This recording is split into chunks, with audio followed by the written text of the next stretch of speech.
Teman-teman instansi yang lain atau satker yang lain masih nyebut DJKN sebagai DKJN. Kita berpikir bahwa namanya itu Badan Urusan Perusahaan Listrik Negara. Lebih mudah lagi di dalam membagi waktu antara pekerjaan dan rumah tangga atau keluarga. Pusing nggak, Bu?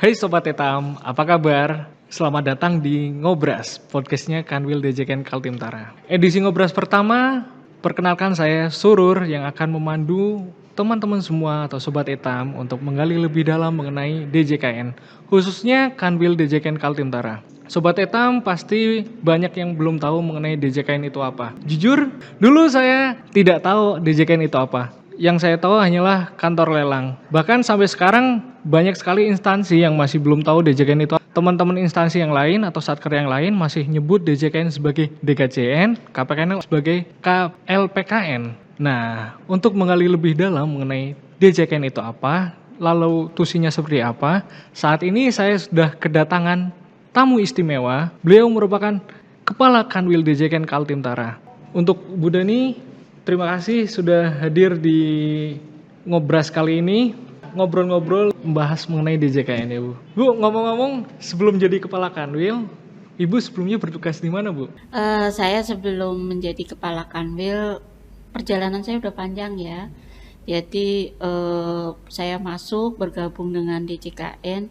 Waktu itu namanya Badan, kita berpikir bahwa namanya itu Badan Urusan Perusahaan Listrik Negara, karena BUPLN ya. Benar-benar nggak tahu itu waktu saya menerima panggilan untuk datang ke kantor BUPLN itu saya kebingungan. Nah ternyata di perjalanan kan BUPLN bertransformasi jadi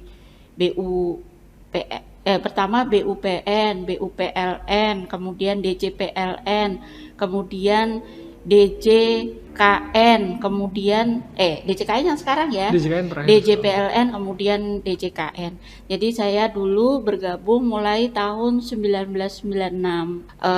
Kemudian pada saat pertama kali saya menjadi CPNS itu saya di rolling ya, sama seperti mungkin pengalamannya dengan Mas Surur ya. Kita di rolling, saya di rolling dulu pertama itu di Biro Piutang Negara, dan kebetulan ada Kasubdit Piutang Negara, Subdit Piutang Negara Perbankan. Nah saya di rolling di situ, kemudian dipindahkan lagi di rolling di Sekretariat BUPLN. Di Sekretariat BUPLN saya ditempatkan di bagian keuangan. Nah, dari 1996 sampai saya menjadi pejabat eselon 4, saya itu berkarier ya di bagian keuangan. Bagian keuangan saya berpindah-pindah itu, mulai dari seksi subak ya dulu ya. Subak pelaporan, akuntansi pelaporan, subak perbendaharaan, kemudian subak perencanaan anggaran, sampai akhirnya di tahun 2013 saya dipindahkan, dipromosikan menjadi Kepala Bagian Umum Kanwil DJKN Banten. Nah saya di Kanwil DJKN Banten ini selama 4 tahun, nyaris 4 tahun. Kemudian di tahun 2017 itu pada saat heboh-hebohnya perencanaan anggaran untuk revaluasi ya. Kan kita ingat ya, revaluasi itu tahun 2017-2018. Nah saya pada saat pembahasan intens dengan DJA, waktu itu kebetulan ditugaskan menjadi Kepala Bagian Keuangan di Sekretariat Dijen Kekayaan Negara. Saya menjadi Kepala Bagian Keuangan selama 4 tahun. Kemudian di tahun 2021 bulan Februari saya dipindahkan lagi, dipromosikan menjadi Kepala Kanwil Dijen Kekayaan Negara Kaltim Tara. Nah sampai dengan saat ini, jadi saya sudah hampir 1,5 tahun lebih ya berada di Kanwil Dijen Kekayaan Negara Kaltim Tara. Berarti selama karir Ibu dari 96 sampai sekarang Ibu lebih sering untuk mengelola keuangan ya Bu? Gimana Bu? Pusing nggak Bu? Mengelola keuangan itu kalau di pemerintahan mungkin berbeda ya dengan dulu kan saya sempat di swasta. Nah, kalau di keuangan ini mekanismenya kan sudah jelas, ada waktu-waktunya. Memang yang membuat pusing itu adalah perubahan kebijakan yang berdampak kepada mulai dari perencanaan anggaran, pelaksanaan anggaran sampai ke pelaporan. Itu yang membuat agak ribetnya gitu di keuangan. Tapi ya cuman masalah keuangan aja kan, belum masalah-masalah lain. Nah, begitu udah menjadi kepala Kanwil atau waktu itu menjadi kepala bagian umum dulu, saya mulai belajar banyak hal ya terkait dengan supporting unit, karena kan bagian umum itu menjadi tulang punggung untuk unit kerja di daerah. Nah, banyak hal yang saya pelajari, mulai dari masalah pengelolaan SDM, pengelolaan rumah tangga, kemudian juga pengelolaan keuangan, termasuk juga pelayanan terhadap pimpinan dan tamu. Saya itu bersyukur Mas Surur, mulai saya masuk menjadi PNS ataupun ditetapkan sebagai PNS di sekretariat BUPLN, hingga saya dipromosikan ya menjadi kepala bagian keuangan, kemudian dipromosikan menjadi kepala Kanwil ini. Saya itu selalu dibimbing, kemudian diarahkan, kemudian juga di coaching ya istilahnya, di mentoring dan coaching, serta diteladani oleh atasan-atasan dan pimpinan-pimpinan yang luar biasa. Kemudian saya juga didukung dengan teman-teman sekerja. Jadi teman-teman rekan sekerja mulai dari sesama Kasubag, sesama pelaksana, kemudian sampai sesama eselon 3 ya. Pada saat di kantor pusat saya selalu memperoleh dukungan, termasuk pada saat ini saya menjadi kepala Kanwil pun hubungan antara kepala Kanwil dengan direktorat, sesama kepala Kanwil dengan direktur ya, ataupun dengan eselon 2 lainnya sangat-sangat memberikan dukungan, juga saling sharing yang besar porsinya, sehingga saya banyak memperoleh hikmah pembelajaran. Itu sih pengalaman saya. Berarti setelah itu kan Bu Dani pindah sini jadi kepala Kanwil, Bu. Di sini sudah setengah tahun, gimana Bu? 1,5 tahun lebih. Iya. Gimana kesannya Bu memimpin Kanwil DJKN Kaltimtara ini? Itu tadi saya bersyukur, saya tuh nggak lepas dari rasa syukur saya kepada Tuhan Yang Maha Esa, ya Allah ya. Kebetulan saya dipromosikan menjadi kepala Kanwil di Kanwil Kaltimtara. Alhamdulillah kita sudah memiliki gedung yang representatif, tidak semua Kanwil ya memiliki gedung sendiri. Kemudian kebetulan juga kita dalam satu kantor dengan KPKNL. Kemudian SDM termasuk Mas Surur ya, semua tim yang ada di Kaltimtara ini luar biasa menurut saya, suatu resources yang sangat-sangat bagus, berpotensi serta mendukung kinerja dari Kanwil Kaltimtara. Apalagi di belakang gedung ada masjid ya.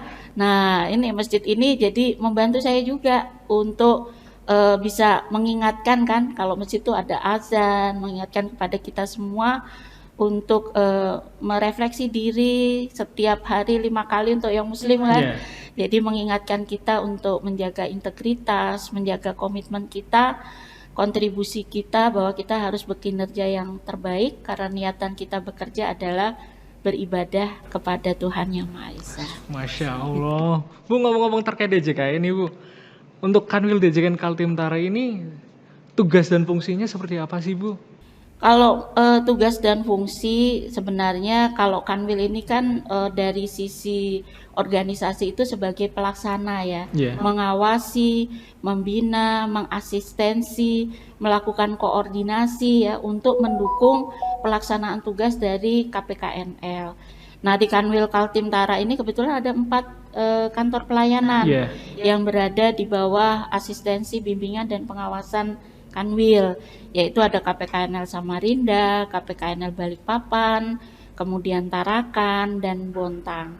Dan alhamdulillah mereka semua pada saat saya bergabung pun sudah berjalan dengan baik pelayanannya, bahkan semua unit di lingkup Kaltimtara ini sudah memperoleh predikat wilayah bersih dari korupsi. Nah, ini suatu nilai tambah yang luar biasa. Kalau dari sisi bidang tugas, sesuai dengan namanya ya, Mas Surur ya, Direktorat Jenderal Kekayaan Negara. Jadi tusi kita terkait banyak adalah proses dari pengadministrasian, pengelolaan dari kekayaan negara, mulai dari penatausahaan, pengawasan pada saat barang milik negara itu diperoleh, kemudian pada saat barang negara itu akan dimanfaatkan, dioptimalkan, sampai barang milik negara itu istilahnya itu selesai masa pakainya sehingga dijual ya atau dihapuskan. Nah, pertama itu jadi terkait dengan pengelolaan kekayaan negara. Kemudian yang kedua adalah karena di dalam pengelolaan kekayaan negara itu tidak terlepas dari proses pembukuan ya, maka ada satu tugas lagi yaitu penilaian. Nah, di Kanwil Kaltim-Tara ini kita juga memberikan pelayanan terkait dengan penilaian. Kita punya 14 jabatan fungsional penilai pemerintah. Nah, ini yang membantu dan mendukung baik kementerian lembaga ataupun pemerintah daerah di dalam melakukan penilaian barang milik negara atau kekayaannya atau asetnya. Kemudian yang berikutnya lagi, karena kekayaan negara itu kalau kita lihat dari neraca itu aset itu ada piutang, kita juga melakukan pengurusan atau pengelolaan piutang negara. Jadi terhadap piutang-piutang negara macet yang ada di kementerian lembaga ataupun ada di pemerintah daerah, apabila setelah dilakukan pengurusan secara optimal oleh kantor tersebut, unit tersebut atau pengguna anggaran tersebut, maka apabila telah macet, telah optimal, dapat diserahkan ke kita untuk dibantu terkait dengan pengurusannya. Dan nanti apabila setelah optimal di tempat kita di dalam proses pengurusannya, pengelolaannya, maka piutang tersebut dapat dihapuskan secara bersarat atau dihapuskan secara mutlak sehingga tidak membebani laporan keuangan dari kementerian lembaga atau pemerintah daerah. Nah, yang selanjutnya tadi ada satu proses lagi kan untuk proses penghapusan. Kalau kementerian lembaga ataupun pemerintah daerah itu kan sudah diminta untuk dilakukan di Ditjen Kekayaan Negara. Jadi kita juga memberikan layanan terkait dengan lelang negara. Di samping lelang dari BUMN atau BMN atau BMD, mohon maaf, kita juga melayani terkait dengan permohonan lelang dari bank-bank perbankan.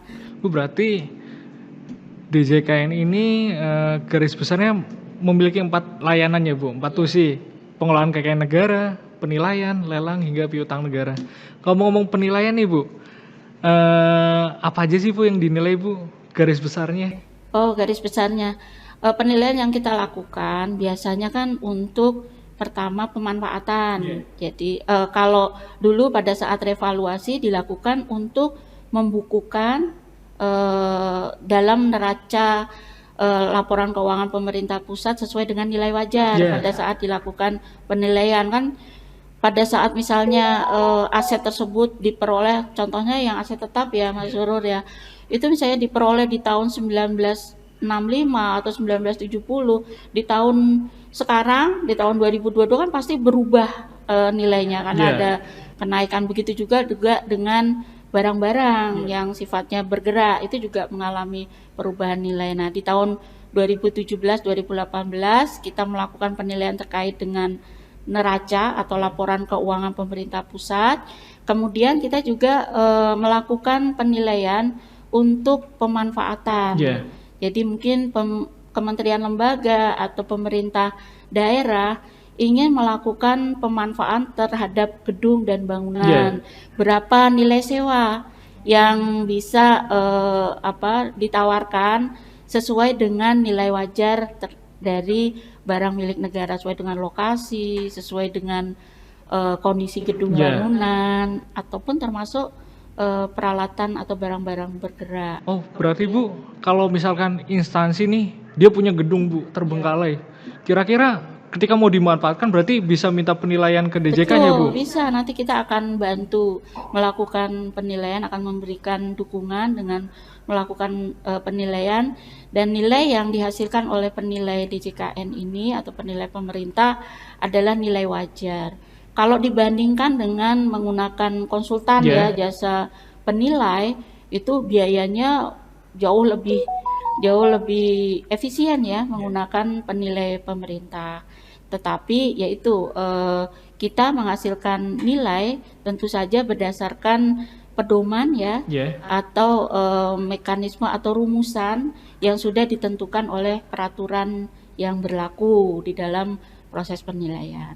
Dan harganya adalah harga wajar dan harga apa istilahnya itu? Kalau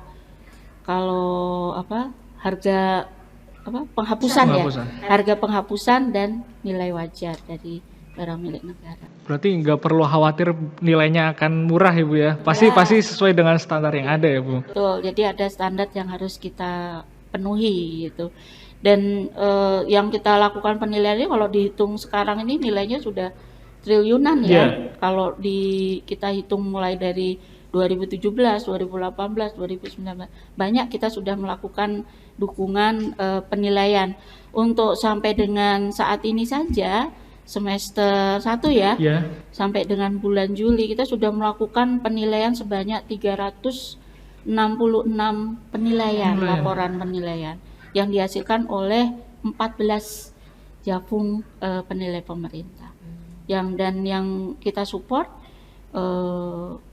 perbankan juga, kemudian kementerian lembaga, termasuk penilaian dalam pengelolaan aset BUN. Ya, jadi yang belum masuk di dalam SIMAK tetapi pencatatannya di dalam neraca aset BUN atau di dalam pencatatan di Kementerian Keuangan Pusat. Bu, maaf Bu, sebagai orang awam nih Bu, BUN itu apa ya Bu?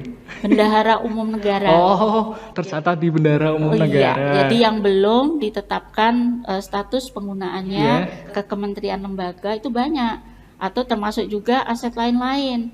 Contohnya yang diberikan kewenangannya kepada PKP 2B, K3S seperti itu juga masuk di dalam pengelolaan aset di DJKN. Seperti itu ternyata banyak juga ya Bu tugasnya. Banyak, karena malah ada ini kan, ada Bu Menteri bilang bahwa orang terkaya di Indonesia ini bukan miliuner selama ini kita tahu ya. Jadi siapa Bu?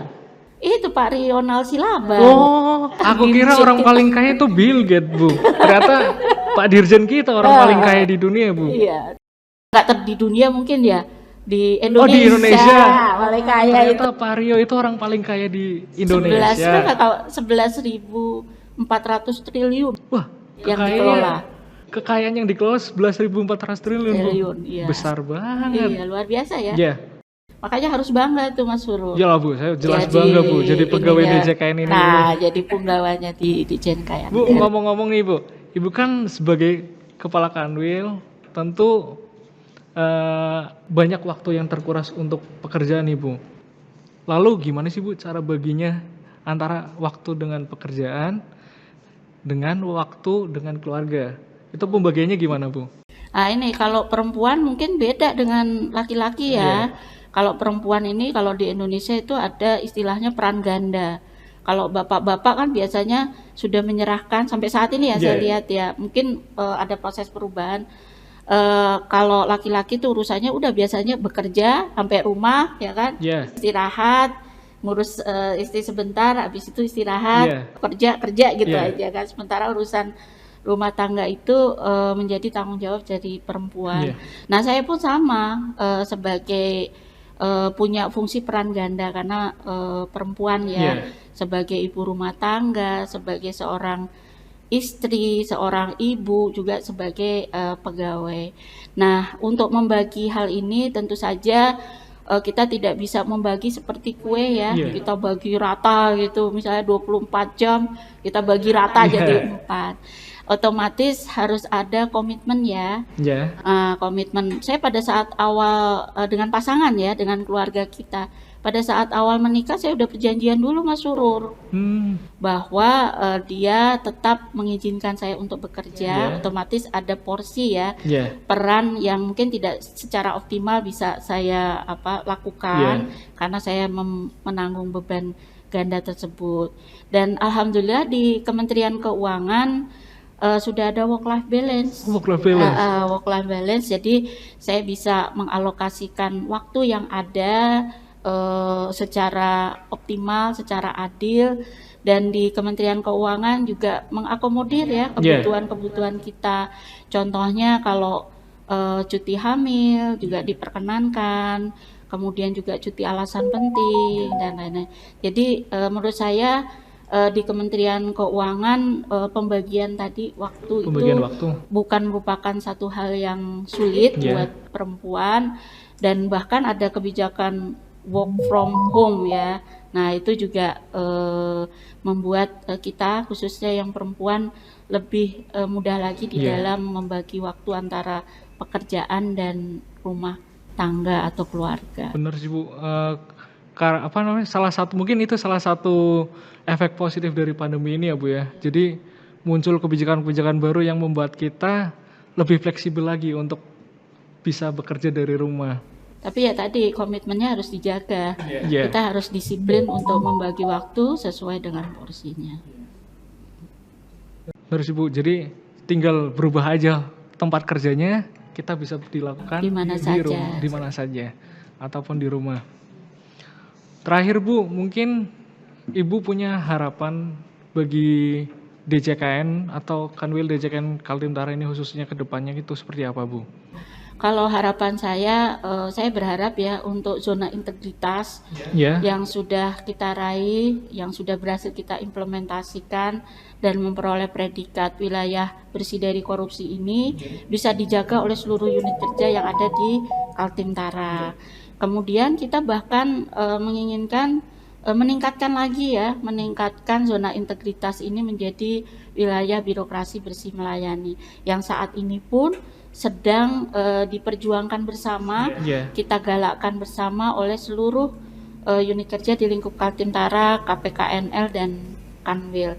Harapan saya apabila kita bisa meraih hal tersebut, BBBM saya yakin, saya punya keyakinan yang tinggi, maka saya yakin bahwa Kanwil Kaltim Tara akan menjadi institusi yang memberikan pelayanan yang terbaik kepada stakeholdernya, kemudian juga menjadi institusi yang menjadi jembatan. Kan kita ini fungsinya kalau di kantor vertikal itu penghubung jembatan antara yang pusat dengan yang di daerah, dengan pemerintah daerah, menjadi institusi yang terpercaya, mensupport tugas-tugas dan fungsi Kementerian Keuangan dengan menegakkan disiplin, integritas, serta memberikan pelayanan melebihi dari ekspektasi pengguna layanan kita. Kalau lihat luasannya kan sangat luas ya, Kaltim wilayah kerja kita ini 1,5 pulau Jawa gitu kan, dengan resource yang saat ini sebanyak 151 pegawai. 151 pegawai, tentu ini suatu tugas atau tantangan yang besar, berarti kita harus mengoptimalkan seluruh resource yang ada, khususnya teknologi informasi untuk bisa menjalankan tugas dan fungsi kita dengan baik. Alhamdulillah kita sudah punya layanan online ya kan, ada Nadine, kemudian juga database ataupun hal lainnya sudah didukung dengan teknologi informasi. Mudah-mudahan ini ke depan menjadi satu budaya budaya kita bahwa kita di dalam melakukan tugas dan fungsi tidak terbatas oleh tempat kita bisa melakukan di mana saja untuk hal-hal yang memang menurut akuntabilitasnya harus dijaga, kita juga tetap bisa langsung melakukan tugas ke lapangan. Jadi harapan saya Kanwil DJKN Kaltim Tara ini semakin maju menjadi yang terbaik di lingkup Ditjen Kekayaan Negara, bahkan bila mungkin, dan saya yakin mungkin apabila memperoleh dukungan dari semua tim yang ada di Kanwil Kaltimtara dan stakeholder kita menjadi yang terbaik di Kementerian Keuangan. Amin. Pasti Bu, pasti dengan bimbingan dari Bu Dani dan kerjasama dari teman-teman kita bisa meraih predikat tersebut. Iya, orang Kanwil Kaltimtara punggawanya hebat-hebat loh Mas Surut. Wih. Iya. Jadi yakin pasti bisa ya. Amin Bu, amin. Mungkin sekian dulu kali ya Bu ya. Ya. Kedepan untuk tahu lebih dalam kita akan hadirkan narasumber yang membidangi bidang tersebut Bu. Betul. Untuk itu terima kasih Bu Dani atas waktu yang diberikan. Boleh minum kopi dulu ya. Boleh Bu, silakan Bu. Dari tadi Bu Dani udah cerita panjang lebar, masa Iya. nggak saya kasih minum? Oke. Oke Bu, Terima kasih. Jadi udah nih. udah Bu, cukup Bu. Nanti sesi selanjutnya harus diikutin ya oleh pemeriksa semua ya. Ya. Jadi narasumbernya lebih ke teknis ya. Ya, mungkin selanjutnya akan dijelaskan mengenai bidang penilaian itu apa, bidang pengelolaan keuangan negara seperti apa, lalu bidang lelang seperti apa. Maka untuk itu stay tune terus di Ngobras teman-teman. Bye-bye.